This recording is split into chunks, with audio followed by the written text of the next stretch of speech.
Yo les gars, j'espère que vous allez bien. C'est Slybox, tiré du bas officiel. Likez, abonnez-vous, activez la cloche. C'est le résumé de l'arc Alabasta de One Piece. Alors, je vous dis, ça fait... Hier, j'ai posté la vidéo du résumé, mais elle sort aujourd'hui. Donc, c'est-à-dire, ça a pris beaucoup de temps, en 10 minutes, ça va. Donc, je vais vous raconter le résumé de l'arc Alabasta. L'arc commence après que Luffy et son équipage aient quitté l'île de Jaya et la mystérieuse Skypiea et se dirigent vers Alabasta, un royaume désertique en proie à une guerre civile. Alabasta est dirigé par la famille royale avec le roi Nefertari Cobra, avec sa tête et sa fille Vivi qui fait partie de l'équipage de Luffy. Vivi est la princesse d'Alabasta, pour ceux qui ne savaient pas. Mais son royaume est en proie à une rébellion alimentée par une organisation secrète, Baroque Works, dirigée par un mystérieux homme connu sous le nom de Crocodile, un des 7 grands corsaires. Vivi explique à l'équipage que la guerre civile qui déchire son pays, qu'un jeu manipulé par Baroque Works et que Crocodile cherche à renverser le gouvernement royal pour prendre le contrôle total d'Alabasta. Elle demande à Luffy et son équipage de l'aider à sauver son pays et bien sûr Luffy accepte, mettant ainsi le cap sur Alabasta. Vous avez cru qu'il n'allait pas accepter, sinon il n'aurait pas battu un Ronger, frère. Une fois arrivé à Alabasta, l'équipage se rend vite compte qu'ils doivent faire face à une organisation bien structurée et redoutable. Baroque Works est composé d'agents portant des chiffres et des pseudonymes tels que Mister 2, Bon Clay, Mister 3 et bien d'autres. Ces agents sont des combattants puissants qui ouvrent pour créer des divisions internes en Alabasta.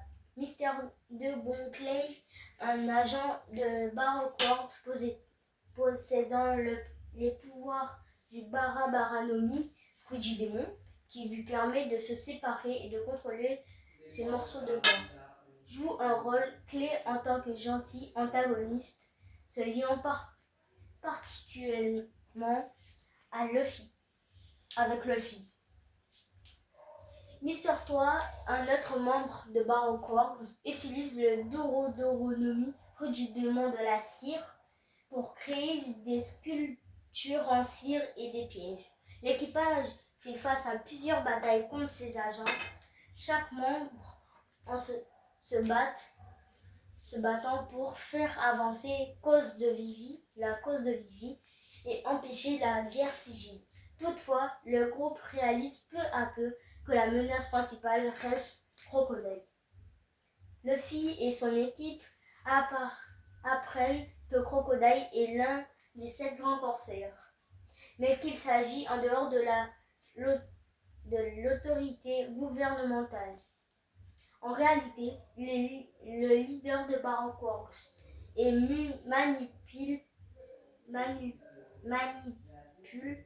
les événements pour prendre le contrôle d'Alabasta. Afin de découvrir un ancien secret caché sous la ville, lié à une ancienne arme antique capable de détruire des nations. Pour l'obtenir, Crocodile cherche à obtenir une pierre mystérieuse, Pluton, qui se trouve quelque part dans Alabasta. Alors que Luffy et l'équipage se battent pour arrêter Crocodile, la guerre civile d'Alabasta s'intensifie. Les forces de la rébellion, dirigées par Shaka et Bell, des généraux loyaux du roi Cobra, luttent contre les troupes du gouvernement mondial. Cependant, ces derniers Ces derniers ignorent que la rébellion est en grande partie manipulée par Baroque. Luffy et ses compagnons doivent naviguer entre ces combats pour empêcher une guerre totale et exposer la vérité. À un moment crucial, Luffy affronte Crocodile en personne, en puissant utiliseur du Sona-Sona-no-Mi, fruit du démon sable, qui lui permet de se transformer en sable et de contrôler les tempêtes de sable. Le combat est difficile car Crocodile est un adversaire redoutable et a une maîtrise de son pouvoir. De plus, Luffy n'arrive pas à toucher Crocodile avec ses attaques habituelles. Étant donné que Crocodile peut se transformer en sable pour éviter les coups, Luffy perd plusieurs fois contre lui, mais il persévère en finir par comprendre qu'il doit changer de tactique. Il utilise finalement de l'eau pour éviter que Crocodile se transforme en sable. Alors là, c'est intelligent ça. Alors, et parvient à le vaincre avec l'aide de ses amis de Vivi. Cependant, le véritable défi reste de stopper l'armement de Crocodile qui veut utiliser Pluton pour conquérir le monde.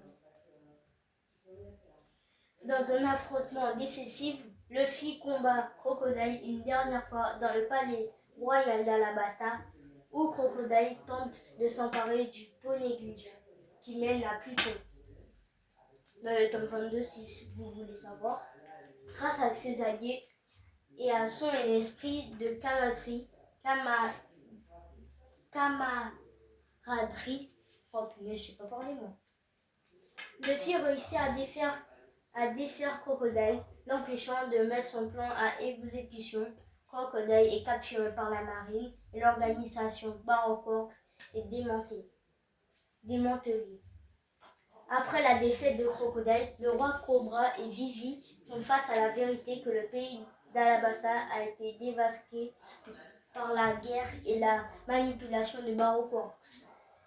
Vivi décide de rester à Alabasta pour aider la reconstruction du royaume, et bien que son départ avec Luffy aurait été plus simple, elle choisit de rester auprès de son peuple pour éviter qu'Alabasta ne sombre dans une nouvelle crise. L'équipage de Luffy lui dit au revoir avec des adieux poignants et une promesse de se revoir un jour. Vivi, bien qu'elle ne puisse pas suivre l'équipage, reste un personnage clé dans l'histoire de One Piece et ses actions ont un impact durable sur l'équipage de Luffy. C'est la fin de cette vidéo. Likez, abonnez-vous, activez la cloche. Donc, voici, c'était l'arc Alabasta. Donc, j'espère que vous avez aimé cette vidéo. C'était Slyrox, tiré du bas officiel. Likez, abonnez-vous, et c'était moi.